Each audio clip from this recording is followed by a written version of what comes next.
નમસ્તે વિદ્યાર્થી મિત્રો, આજે આપણે ધોરણ 9માં હિન્દીમાં આપણે અત્યાર સુધી 6 પાઠ સુધી અભ્યાસક્રમ કરી ગયા. આજે આપણે 7મા પાઠ સુધીનો અભ્યાસ 7મા કાવ્યનો અભ્યાસ જોઈશું કે જેનું નામ છે સૂરદાસ કે પદ. એટલે કે એમના કવિનું નામ છે સૂરદાસ અને જેનું સાહિત્ય પ્રકાર છે પદ. તો આપણે જાણીએ છીએ કે સૂરદાસ એ કૃષ્ણના ખાસ ભક્ત હોય છે. એટલે એમને મોટા ભાગનું સાહિત્ય કૃષ્ણ લીલા પર જ લખ્યું છે. તો સૂરદાસનો જન્મ 1478માં થયો હોય છે અને એમનું મૃત્યુ 1573માં થયું હોય છે. એવું કહેવામાં આવે છે કે સૂરદાસના જન્મ વિશે ઘણી બધી જુદી જુદી વાતો થાય છે. કેટલાક લોકો એવું કહે છે કે સૂરદાસનો જન્મ દિલ્હી પાસે આવેલા સિંહી નામના ગામમાં થયો હોય છે. તો કેટલાક લોકોનું એવું માનવું છે કે સૂરદાસનો જન્મ મથુરા પાસે આવેલા રેણુકા કે રૂપના ક્ષેત્રમાં થયો હોય છે. એટલે કે એમનું જન્મનું હોવું એ પણ નક્કી નથી કે એમનો જન્મ ક્યાં થયો હતો. એટલે વિવાદાસ્પદ છે, એટલે કે ચર્ચા થાય છે આમના જન્મ પાછળ. સૂરદાસ એ કૃષ્ણના અનન્ય ભક્ત હતા, એટલે કે કૃષ્ણના ખાસ ભક્ત હતા. એમને કૃષ્ણ લીલા સિવાય બીજું કંઈ દેખાતું ન હતું. એમના ગુરુનું નામ, સૂરદાસના ગુરુનું નામ વલ્ભાચાર્ય હતું, જેમની પ્રેરણાથી એમને શ્રીનાથજીના મંદિરમાં કૃષ્ણની લીલાને લગતા ઘણા બધા પદ લખ્યા છે. એટલે કે તેઓ કૃષ્ણના અનન્ય ભક્ત હતા. એટલે મોટાભાગનું સાહિત્ય એમણે કૃષ્ણ પર જ લખ્યું છે. એમને મોટાભાગનું સાહિત્ય વાત્સલ્ય અને શૃંગાર રસમાં જ લખ્યું છે.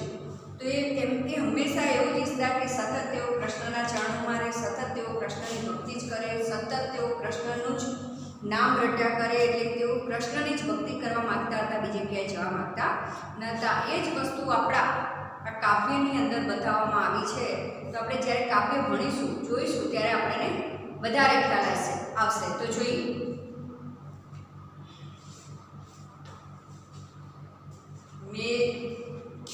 सूरदास के पद विनय तथा भक्ति।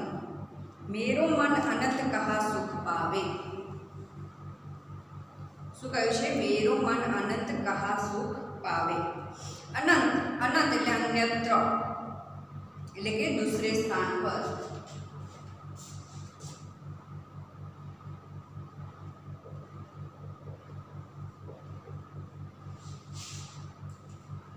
સુખ એટલે કે સુખ. સૂરદાસ શું કહે છે કે મારું મન કૃષ્ણની લીલા સિવાય અન્યત્ર બીજી કોઈ જગ્યાએ સુખ પામતું નથી. એટલે કે માત્ર કૃષ્ણની ભક્તિમાં જ, સૂરદાસ કહે છે કે માત્ર મને કૃષ્ણની ભક્તિ કરવામાં જ આનંદ આવે છે. બીજું કોઈ દેવની ભક્તિ કરવામાં મને આનંદ આવતો નથી. એટલે કે કૃષ્ણની પાસ સિવાય મને અન્યત્ર મારું મન ક્યાંય સુખ પામતું નથી. જૈસે ઉડી જહાજ કો પંછી ફિર જહાજ પર આવે. શું કહ્યું છે? જેવી રીતે એક પક્ષી ઉડીને, જહાજ પરથી ઉડીને ફરીને પાછું જહાજ પર આવે છે. પંછી, પંછી મતલબ કે પક્ષી.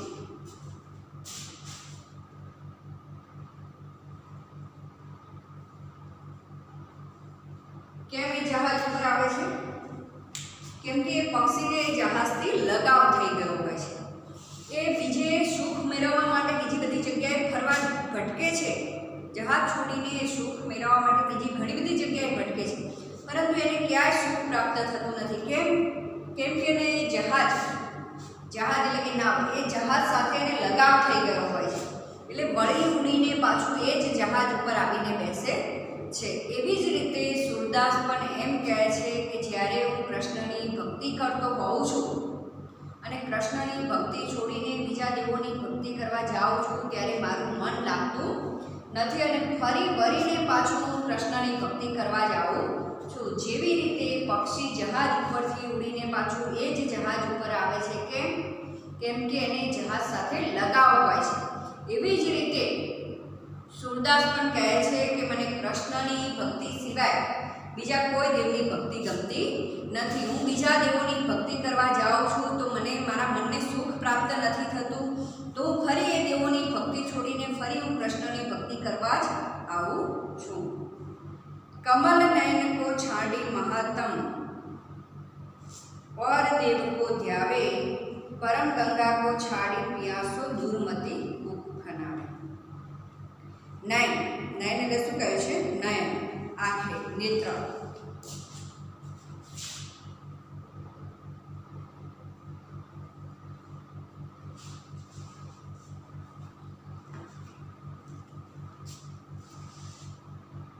મહાત્તમ એટલે મહાનતા.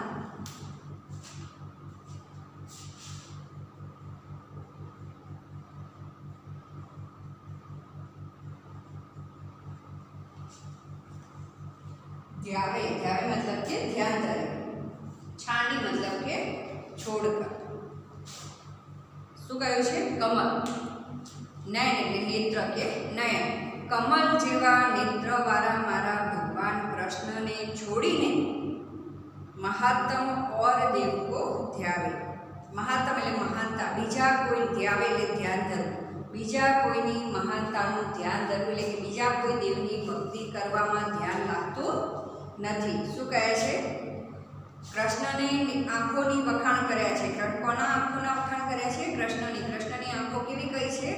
કમલ જેવી સુંદર. જેટલું સુંદર કમલ છે એટલી સુંદર કૃષ્ણની આંખો છે. તો શું કહ્યું છે કે કમલ નયન કો છાંડી મહાત્મ ઓર દેવ કો ધ્યાન.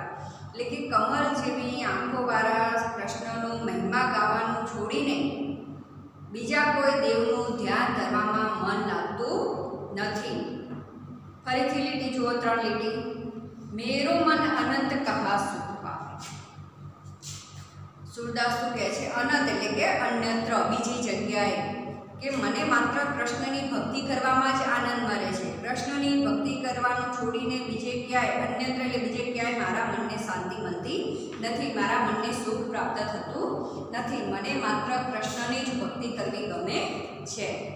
જૈસે ઉડી જહાજ કો પંછી ફિર જહાજ પર આવે.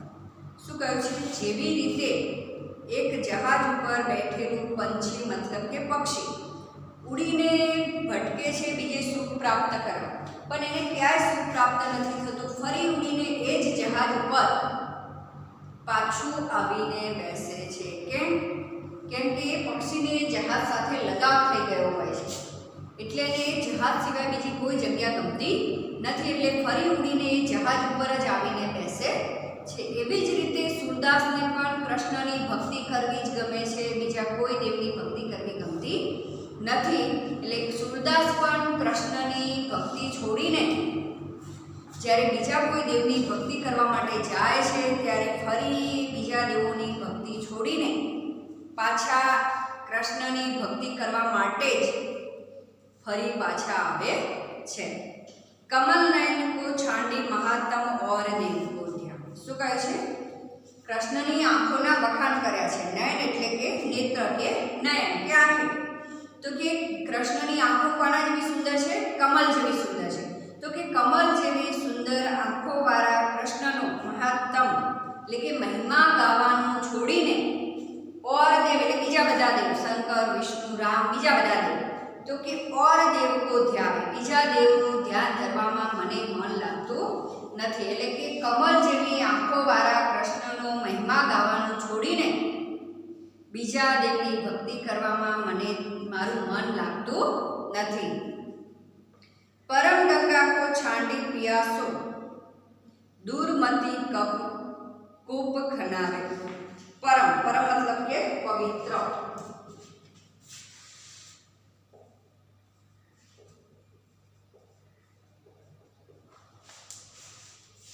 ગંગા એટલે ગંગા નદી. પિયાસો પિયાસો મતલબ પ્યાસા.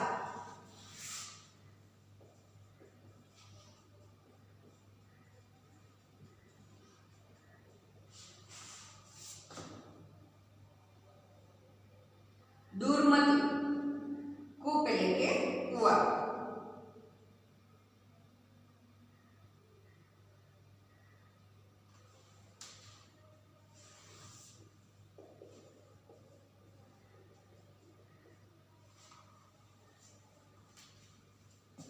દૂર એટલે ખરાબ, મતી એટલે બુદ્ધિ. ખરાબ બુદ્ધિ વાળા. દૂરમતીનો અર્થ શું થાય? ખરાબ બુદ્ધિ વાળા. પરમ ગંગા કો છાડી પિયાસો દૂરમતી કૂપ ખનાવે. પિયાસો એટલે કે પ્યાસો, દૂરમતી, દૂર એટલે ખરાબ, ને મતિ એટલે બુદ્ધિ એટલે ખરાબ બુદ્ધિવાળા, અને કૂપ એટલે કૂવા એટલે કે કૂવો. ખનાવે, ખનાવેનો મતલબ થાય ખોદાવે. શું કહ્યું છે કે કોઈ વ્યક્તિને તરસ લાગી છે, એની બાજુમાંથી પવિત્ર એવી પરમનો મતલબ કે પવિત્ર એવી ગંગા નદીનું જળ વહી રહ્યું છે, છતાં એ પોતાની પ્યાસો એટલે કે પ્યાસ બુઝાવવા માટે થઈને કૂપ ખનાવે, કૂપ એટલે કૂવો ખોદાવે છે. તો એ માણસ દૂરમતી મતલબ કે બહુ મૂર્ખ કહેવાય છે. કેમ કે પવિત્ર એવી ગંગા નદીનું પાણી છોડીને કોઈ માણસ પોતાની તરસ બુઝાવવા માટે કૂવો ખોદાવે તો એ માણસ મૂર્ખ કહેવાય છે. એ કૂવો ક્યારેક ખોદાઈ રહે, ક્યારેક કૂવામાંથી પાણી નીકળે અને વ્યક્તિ ક્યારેક પાણી પીવે, એની જગ્યાએ એટલી સરસ પવિત્ર નદીનું પવિત્ર પાણી હતું તો એને છોડીને કૂવો ખોદાવાની ક્યાં જરૂર છે. એ દ્વારા સુરદાસ આપણને એમ કહેવા માગે છે, કૃષ્ણને ગંગા નદી સાથે સરખાવે છે અને બાકી બધા દેવોને કૂવા સાથે સરખાવે છે. એટલે કે પવિત્ર કૃષ્ણની ભક્તિ છોડીને જો હું બીજા દેવોની ભક્તિ કરવા જાઉં તો હું મૂર્ખ કહેવાઉં છું. એટલે કે કૃષ્ણને પવિત્ર ગંગા નદી સાથે અને બાકી દેવોને કૂવા સાથે સરખાવે છે. તો કે જો હું કૃષ્ણની ભક્તિ છોડીને બીજા દેવોની ભક્તિ કરવા જાઉં તો હું પણ દૂરમતી એટલે ખરાબ બુદ્ધિવાળો મતલબ કે મૂર્ખ ગણાઉં છું. જીહી મધુકર અંબુજ રસ ચખ્યો, ક્યુ કરેલ ફલ ભાવે. મધુકર यानी कि भौरा, अंबुज यानी कि कमल, चख्यो એટલે કે ચાખ્યો, કરેલા એટલે કે કંટીલી જાડી છે, જેનું ફળ એક કડવું હોય છે એટલે એનો રસ પણ કડવો હોય છે. મધુકર.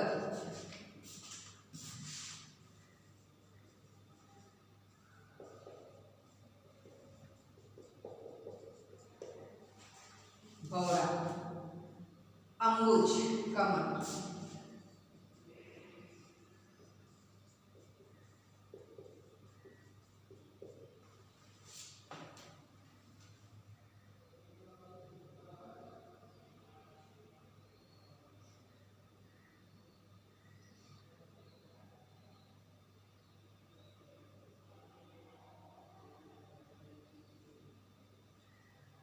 करेल फल, करेला मतलब के कंटीली झाड़ी.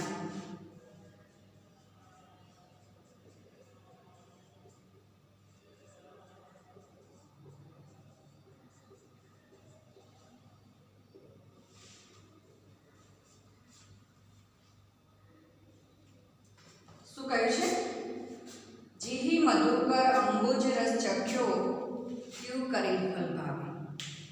મધુકર यानी कि भौरा, અંબુજ એટલે કે કમળનો રસ. જે ભમરાએ એકવાર કમળનો રસ મીઠો મધુરો એવો કમળનો રસ ચાખી લીધો છે એને કરેલા મતલબ કે કંટીલી જાડી છે જેના ફળનો સ્વાદ કડવો હોય છે.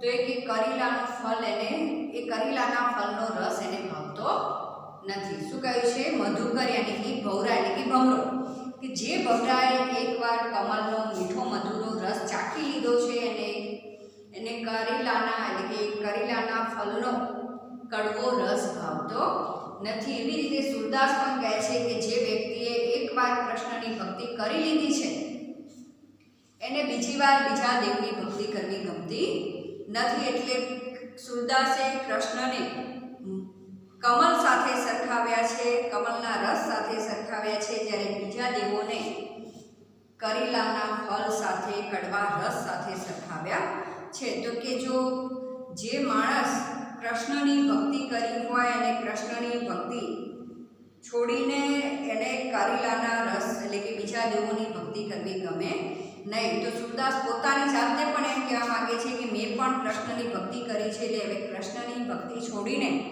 મને બીજા દેવોની ભક્તિ કરવામાં જરાય રસ નથી. સુરદાસ પ્રભુ કામધેનુ તજી છેરી કોણ ભાવે. શું કહે છે સુરદાસ? શું કહે છે? મારા પ્રભુ કામધેનુ. કામધેનુનો મતલબ શું થાય? ગાય. ધેનુ મતલબ કે ગાય.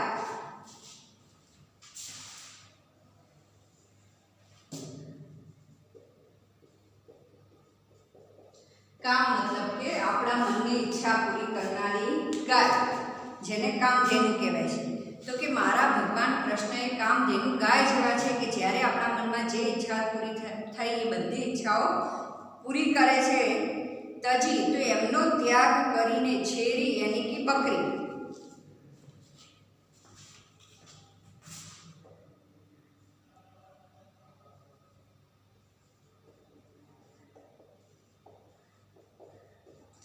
छेरी यानी कि बकरी. तो कि काम गाय ने त्याजीने दुहावे, दुहावे નો મતલબ થાય દૂધ દોવા જવું. તો કે ગાયનું મીઠું મધુરું દૂધ છોડીને બકરીનું દૂધ પીવા કોણ જાય. તો કે કૃષ્ણ એ કામધેનુ ગાય જેવા છે, મીઠી મધુરા દૂધ જેવા છે. તો એમનું દૂધ છોડીને બીજા દેવોની ભક્તિ કરવી એટલે કે બકરીના દૂધ પીવા જેવા, એટલે કે બીજા દેવોની ભક્તિને બકરીના દૂધ સાથે સરખાવ્યા છે, જ્યારે કૃષ્ણની ભક્તિને કામધેનુ ગાયના દૂધ સાથે સરખાવી છે. તો કોઈ ગાયનું દૂધ છોડીને બકરીનું દૂધ પીવા જાય ખરા? ન જાય.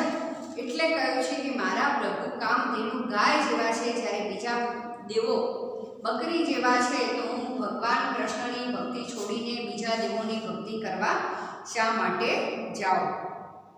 ફરી છેલ્લી 3 લીટી જુઓ. પરમ ગંગા કો છાડી પ્યાસો દૂર મતી કૂપ ખનાવે. શું કહે છે? પરમ યાની કે પવિત્ર, ગંગા, ગંગા યાની કે ગંગા નદી, કો છાંડી, છાંડી मतलब કે છોડકર, પ્યાસો, પ્યાસો मतलब પ્યાસા એટલે કે તરસો માણસ, दूर मती, दूर એટલે ખરાબ ને મતી એટલે બુદ્ધિ, ખરાબ બુદ્ધિવાળો मतलब કે મૂર્ખ માણસ. કૂપ, કૂપ યાની કે કૂવો, ખનાવે, ખનાવે मतलब કે ખોદાવે. કે કોઈ વ્યક્તિને તરસ લાગી છે, પોતાની તરસ બુઝાવવા માટે થઈને બાજુમાંથી પવિત્ર એવી સરસ મજાની મીઠા મધુરા પાણીવાળી એવી પવિત્ર ગંગા નદી, સ્વચ્છ એવી ગંગા નદી વહે છે, છતાં પોતે ગંગા નદીનું પાણી પીવાની જગ્યાએ પોતાની તરસ બુઝાવવા માટે જો એ વ્યક્તિ કૂવો ખોદાવે, ક્યારે કૂવો ખોદે રે, કૂવામાંથી ક્યારે પાણી નીકળે અને ક્યારે વ્યક્તિ પાણી પીવે, તે વ્યક્તિ મૂર્ખ કહેવાય છે. કે ગંગા નદીનું પવિત્ર જળ છોડીને પોતાની તરસ બુઝાવવા કૂવો ખોદાવે તો એ વ્યક્તિ મૂર્ખ કહેવાય છે. તો અહીં કૃષ્ણને ગંગા નદી સાથે સરખાવ્યા છે અને બીજા દેવોને કૂવા સાથે સરખાવ્યા છે. માટે સુરદાસ કહે છે કે મારા ભગવાન કૃષ્ણને છોડીને હું બીજા દેવોની ભક્તિ શા માટે કરું? જો કૃષ્ણ ગંગા જેવા છે તો ગંગાને છોડીને હું કૂવો શા માટે ખોદાવું? જીહી મધુકર અંબુજ રસ ચખ્યો ક્યુ કરેલ ફળ ભાવ. મધુકર યાની કે ભવરા યાની કે ભમરો, અંબુજ યાની કે કમળ, એટલે કે એકવાર જે ભમરાએ કમળનો રસ ચાખી લીધો છે, મીઠો મધુરો એવો કમળનો રસ ચાખી લીધો છે. કરેલ ફળ એટલે કરેલો એટલે કંટીલી પૌધી, ઝાડી કે જેમાં કડવું ફળ આવે છે અને જેનો રસ પણ કડવો હોય છે. તો કે કરેલાના ફળનો રસ પીવા શા માટે જાય? જે ભમરાએ એકવાર મીઠા મધુરા એવા કમળનો રસ ચાખી લીધો છે તો પછી એ કડવા એવા કરેલાનો ફળનો રસ ચાખવા શા માટે જાય? તો કૃષ્ણ, સુરદાસ અહીં કૃષ્ણને કમળ સાથે સરખાવે છે અને બાકી દેવોને કરેલાના ફળ સાથે સરખાવે છે. તો કે હું કૃષ્ણની ભક્તિ છોડીને બીજા દેવોની ભક્તિ કરવા શા માટે જાઉં? સુરદાસ પ્રભુ કામધેનુ તજી છેરી કોણ દુહાવે. સુરદાસ કહે છે કે મારા ભગવાન, મારા પ્રભુ કૃષ્ણ કામધેનુ ગાય જેવા છે. કામધેનુ એટલે આપણા મનની ઈચ્છા પૂરી કરનારી ગાય. તો કે મારા ભગવાન એ કામધેનુ ગાય જેવા છે, તો ગાયને ત્યજીને છેરી અને કે બકરી કોણ દુહાવે? બકરીનું દૂધ દોઈને પીવા કોણ જાય? કામધેનુ ગાયનું દૂધ છોડીને બકરીનું દૂધ દોવા માટે કોણ જાય? તો કે બધાને ગાયનું જ દૂધ ગમે ત્યાં સુધી એ બકરીના દૂધને કોઈ પીવે નહીં. તો કે કૃષ્ણને ગાય સાથે સરખાવે છે અને બાકી દેવોને બકરી સાથે. તો કે હું કૃષ્ણની ભક્તિ છોડીને બીજા દેવોની ભક્તિ કરવા શા માટે જાઉં? ફરી આખો ફકરો એકવાર જોઈ લેશું. મેરો મન અનંત કહા સુખ પાવે. સુરદાસે કૃષ્ણની ભક્તિના એટલા વખાણ કર્યા છે કે એમને કૃષ્ણ સિવાય બીજા કોઈ દેવની ભક્તિ કરવી ગમતી ન હતી. તેમણે કહ્યું છે કે મારું મન કૃષ્ણની ભક્તિ સિવાય અનંત એટલે કે અન્યત્ર બીજી કોઈ જગ્યાએ લાગતું નથી. મને માત્ર કૃષ્ણની ભક્તિ કરવી જ ગમે છે. જૈસે ઉડી જહાજ કો પંછી ફિર જહાજ પર આવે, કે જેવી રીતે એક પક્ષી કાયમ એક જ જહાજ ઉપર બેસતું હોય અને કોઈ વાર ઉડીને બીજે આનંદ મેળવવા માટે જાય છે, છતાં એને ક્યાંય આનંદ પ્રાપ્ત થતો નથી અને ફરી ઉડીને એ જ જહાજ ઉપર આવીને બેસે છે. કેમ કે પક્ષીને એ જહાજ સાથે લગાવ હોય છે. એટલે સૂરદાસ પણ એમ જ કહે છે કે મને પણ કૃષ્ણની ભક્તિ સિવાય બીજા કોઈ દેવની ભક્તિ કરવી ગમતી નથી. જો હું બીજા કોઈ દેવની ભક્તિ કરવા જાઉં છું તો પણ ફરી બીજા દેવોની ભક્તિ છોડીને હું કૃષ્ણની ભક્તિ કરવા જ પાછો આવું છું. કમલ નયન કો છાંડી મહાત્મ ઓર દેવ કો ધ્યાન. કૃષ્ણની આંખોના વખાણ કર્યા છે. કૃષ્ણની આંખો કોની સાથે સરખાવી છે? કમલ સાથે. નયન એટલે કે નયન કે આંખે. તો કમલ જેવી સુંદર એવી કૃષ્ણની આંખોવાળા મારા ભગવાન શ્રી કૃષ્ણને છાંડી મતલબ કે છોડીને એમનો મહાત્મ મહિમા ગાવાનું છોડીને ઓર દેવ કો ધ્યાવે મતલબ ધ્યાન ધરવું. હું બીજા દેવનું ધ્યાન શા માટે ધરું? જો મારા ભગવાન કૃષ્ણની એટલી સુંદર કમલ જેવી આંખો છે તો એમનું ધ્યાન ધરવાની જગ્યાએ, એમની ભક્તિ કરવાની જગ્યાએ, એમનો મહિમા ગાવાની જગ્યાએ હું બીજા દેવનું ધ્યાન શા માટે ધરું? મને બીજા દેવનું ધ્યાન ધરવામાં મને મન લાગતું નથી, એવું સૂરદાસ કહે છે. પરમ ગંગા કો છાંડી પ્યાસો દૂરમતી કૂપ ખનાવે. પવિત્ર એવી ગંગા નદીનું પાણી બાજુમાંથી વહેતું હોય અને કોઈ વ્યક્તિને તરસ લાગી છે અને પોતાની તરસ બુઝાવવા માટે, પ્યાસા મતલબ કે તરસ લાગવી, પ્યાસો માણસ પોતાની તરસ બુઝાવવા માટે જો વ્યક્તિ ગંગા નદીની બાજુમાં જ કૂવો ખોદાવે અને પછી પાણી પીવે તો એ માણસ દૂરમતી, દૂર એટલે ખરાબ ને મતી એટલે બુદ્ધિ, મૂર્ખ કહેવાય છે. કેમ કે પવિત્ર એવી ગંગા નદીનું સ્વચ્છ એવું પાણી વહેતું હોય અને કોઈ વ્યક્તિ પોતાની તરસ બુઝાવવા જો કૂવો ખોદાવે, ક્યારેક કૂવો ખોદાય રહે, ક્યારેક કૂવામાંથી પાણી નીકળે અને ક્યારે એ વ્યક્તિએ પાણી પીવે, ક્યારે એની તરસ બુઝાય તો એ વ્યક્તિ મૂર્ખ કહેવાય છે. તો અહીંયા સૂરદાસ કૃષ્ણને પવિત્ર એવી ગંગા નદી સાથે સરખાવે છે અને બાકી દેવોને કૂવા સાથે સરખાવે છે. એટલે કહે છે કે હું મારા ભગવાન કૃષ્ણની ભક્તિ છોડીને બીજા દેવની ભક્તિ કરવા જઈશ નહીં. જીહી મધુકર અંબુજ રસ ચાખ્યો ક્યુ કરે ફલ ભાવ. જી એટલે કે જે, મધુકર યાની કે ભવરા કે ભ્રમર, અંબુજ યાની કે કમલ, કરેલા કરેલ ફળ એટલે કે કંટીલી જાડીવાળો એક કડવો કરેલાનું ફળ હોય છે જેનો સ્વાદ કડવો હોય છે. તો શું કહે છે કે જે મધુકર, જે ભમરાએ એકવાર કમલનો મીઠો મધુરો રસ ચાખી લીધો છે તો એને કડવા એવા કરેલાનો ફળનો રસ ભાવતો નથી. એ દ્વારા સૂરદાસ પણ એમ કહેવા માગે છે કે જે માણસે એકવાર કૃષ્ણની ભક્તિ કરી લીધી છે એને બીજી વાર બીજા કોઈ દેવની ભક્તિ કરવી ગમતી નથી. મતલબ કે કૃષ્ણને કમલના રસ સાથે સરખાવે છે અને બાકી દેવોને કરેલાના ફળના કડવા રસ સાથે સરખાવે છે. સૂરદાસ પ્રભુ કામધેનુ તજી છેરી કોણ નિભાવે. સૂરદાસ કૃષ્ણના વખાણ કરે છે, કહે છે કે મારા પ્રભુ, મારા કૃષ્ણ કામધેનુ ગાય જેવા છે.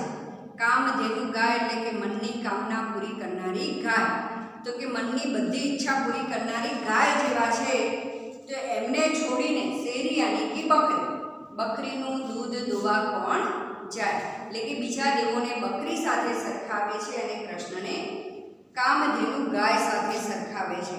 તો કે ગાયનું દૂધ છોડીને બકરીનું દૂધ દોવા કોણ જાય. તો કે કૃષ્ણની ભક્તિ છોડીને બીજા દેવની ભક્તિ કરવા શા માટે જાઓ. તો અહીંયા કૃષ્ણની ભક્તિના સૂરદાસે વખાણ કર્યા છે. સૂરદાસ એ કૃષ્ણના અનન્ય ભક્ત હોય છે એટલે એમને બીજા કૃષ્ણ સિવાય બીજા કોઈ દેવની ભક્તિ કરવી ગમતી નથી. એ બીજા કોઈ દેવની ભક્તિ કરવા જાય છે તો પણ પાછા વરીને કૃષ્ણની ભક્તિ કરવા માટે જ આવે છે.